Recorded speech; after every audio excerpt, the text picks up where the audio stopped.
بند ملے گا. اور اگر کوئی لے نہ ملے تک نہ ملے کیونکہ نامہ اعمال تو اس کے پاس ابھی کچا چٹھا تو اس کے پاس موجود ہوگا نا. لہذا فرشتے اس کو دوبارہ چیک کریں گے. جیسے جو بچے ہو جاتا نا گھر والے کہیں کہ ذرا دوبارہ چیکنگ کروا لو ریزلٹ کی, دوبارہ چیک کرواؤ ٹوٹل کی. ہو سکتا ہے کہ ٹوٹل میں ایک نمبر لکھ دیا, دوبارہ چیک کرواتے نہیں کرواتے درخواست دے دیتے ہیں. تو فرشتے تلاش کر رہے ہیں, لے جاتے کہاں؟ جہنم کی جانب لے جاتے تلاش کر رہے ہیں. اور وہاں لے جاتے کوئی نیکی فرشتوں کو ملی اور ان فرشتوں نے کہہ دیا اس سے جہنمی سے کہ بھئی دیکھ ہم نے بہت تلاش کیا لیکن تیرے اندر تیرے نامہ اعمال میں کوئی نیکی نہیں ملی, کوئی ایمان کے دانے کے برابر بھی ذرہ نہیں ملا, اب تو تیرے لیے جہنم یقینی طور سے جہنم ہے. تو جہنم کا دروازہ بند پائیں گے. معلوم ہے کیوں بند پائیں گے؟ کیوں بند پائیں گے؟ اس لیے بند پائیں گے کہ اب یہ جہنمی بالکل پکے طریقے سے یقین کے ساتھ یہ جہنمی بن گیا. تو جہنم کی آگ تو ہزاروں سال سے دھوکائی جا رہی ہے, جہنم کی آگ ہزاروں سال سے جناب بھڑکائی جا رہی ہے. جب آگ کے تنور کو آپ بند کر دیں, آگ جلا کر تنور کے اندر اور اوپر سے کونا ڈھک دیں تو اس میں دو چیزیں پائی جائیں گی, ایک آگ کی گرمی, نمبر 2 بھپکا. کیا پایا جائے گا؟ بھپکا. جیسے آپ صبح میں دکان کھولتے ہیں جیسے ہی شٹر اٹھاتے ہیں تو دکان میں سے بھپکا نکلتا ہے کہ نہیں؟ دکان سے بھپکا نکلتا نہیں نکلتا ہے. تو آپ بھپکا نکلنے دو جب جھاڑو لگائے, ہوتا بھی نہیں ہوتا ایسے. اب جہنم دھوکانے کے بعد اس کے دروازے بند کر دیے گئے تو دو چیزیں پائیں گے. کیا؟ نمبر 1 گرمی, نمبر 2 گرمی کا بھپکا. کیا کہتے ہیں آپ کہتے ہیں گرمی کے موسم میں کہتے ہیں بھائی بھپکا بہت نکل رہا ہے, بھائی آج تو سڑان والی گرمی پڑ رہی ہے.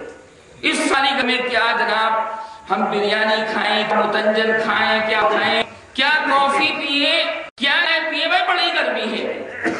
کہتے ہیں کہ بھائی کوٹری میں بھپکا بہت ہے اور لائٹ بھی نہیں ہے, لہذا کمرے میں ہم نہیں بیٹھتے بلکہ چھت کے اوپر بیٹھیں گے. کیا ہوتا ہے؟ گرمی اور بھپکا. اور بھپکا بھی انتہائی نقصان دہ ہوتا ہے, انسان اس سے نفرت کرتا ہے. لہذا مسلمانوں جب وہ کافر بالکل یقینی طور میں بن چکا ہوگا, آپ فرشتے اس کو ڈالنے کے لیے جیسے ہی جہنم کے کواڑ کھولیں گے تو ان کو ایک تو گرمی دکھائی دے گی اور ایک بھپکا. اور اللہ فرمائے گا کہ اب جب مانا نہیں دنیا کے اندر اور سرکار بھلا کہا, جناب محمد صلی اللہ علیہ وسلم کو برا بھلا کہا, اب ایک سنگل عذاب نہیں بلکہ ڈبل عذاب کا بتا چکا. یہ عذاب کے دروازے بات سمجھ میں آتی. یہ 2 باتوں کی وجہ سے. پہلی بات کے اندر اللہ کی رحمت ٹپک رہی, یاد لے جاتے دیکھو تو صحیح, ذرہ برابر ایمان نکل آئے تو چل جنت میں داخل کر, لیکن نکلا ہی نہیں. کیا کرے؟ نکلا ہی نہیں.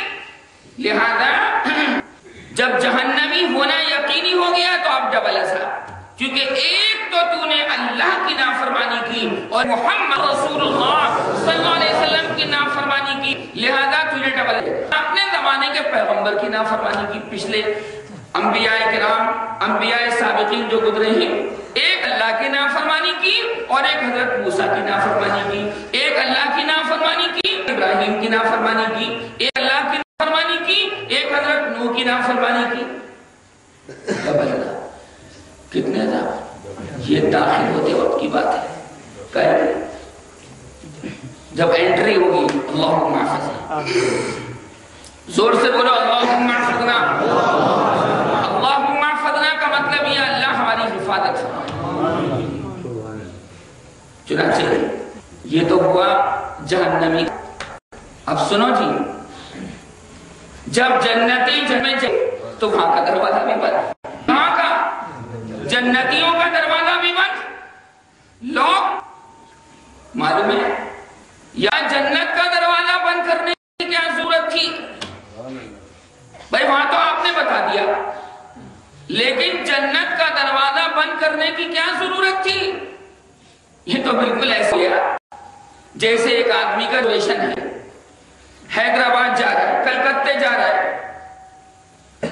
اس کا ریزرویشن کسی گاڑی کے اندر ہے، گاڑی پلیٹ فارم پر آ کر لگ گئی، لیکن ابھی گاڑی کا بوگی پتہ نہیں کرا، وہ ٹکٹ نہیں باہر کھڑا ہے کہ نہیں، اور بے انتہائی انتظار کر رہا ہے کہ اللہ ٹکٹ یہ میرے پاس موجود ہے، بوگی کا دروازہ کھلے اور کب میں اپنی سیٹ پر جا کر آرام سے بیٹھ جاؤں یا لیٹ جاؤں۔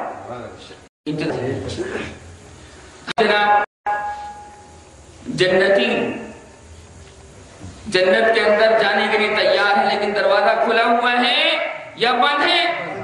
اوپن ہے، کلوز، دروازہ بند۔ کہ اللہ تیری رحمت تو بہت تیرے غصے پر غالب ہے، پروردگار تو رحمان اور رحیم ہے، میرے مالک تو ستار اور غفار ہے، میرے مالک یہ تو نے کیا کیا؟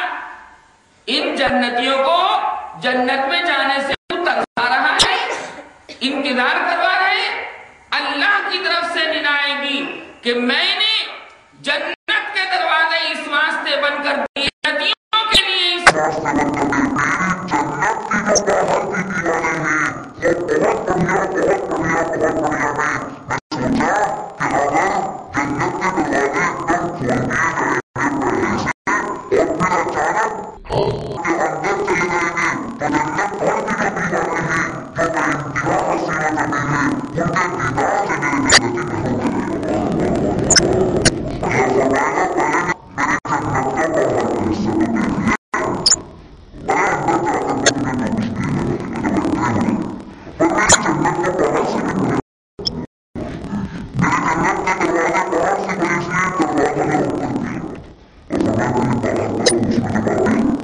It's